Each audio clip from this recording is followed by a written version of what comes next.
د مالیزیا بنسټګر او پخواني ولسمشر مهاتیر محمد بریتانیې ته یو سفر درلود. سهار مهال یې د لندن په ښار کې ورځپاڼه ولیده چې د ده انځور پکې د کارتونیک په شکل باندې جوړ شوی او سپکاوی شوی.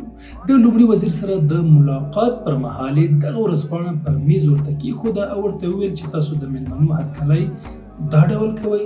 هغوی ورته ویل چې دلته د بیان ازادي ده. ده ورته وویل کله چې تاسو د بیان ازادۍ او دل ازادۍ ترمنځ توپیر وپېژنده بیا به ملاقات کوو. خپل ځای ته د ستنېدو سره سمې له خپلې ادارې سره اړیکه ونیوله او هغوی ته یې وویل چې د فرهنګیانو ټول کارکوونکي او کارونه وځنډوئ او هغوی ته 24 ساعته وخت ورکړئ تر څو مالیزیا پرېږدي. مالیزیا ته تر رسېدو مخکې د بریتانیا حکومت لخوا ورته بخښنلیک او ترڅنګ یې د هغه کس چې دغه کارتون جوړ کړی و محکمې ته د غوښتلو خبر ورکړ. په موجوده حالاتو کې که چېرته حکومتونه اقتصادي، سیاسي او نظامي ډګر کې په ځان بسیا وي او نورو ته محتاج نه وي، دوی په اسانۍ دغه ډول پرېکړې کولی شي.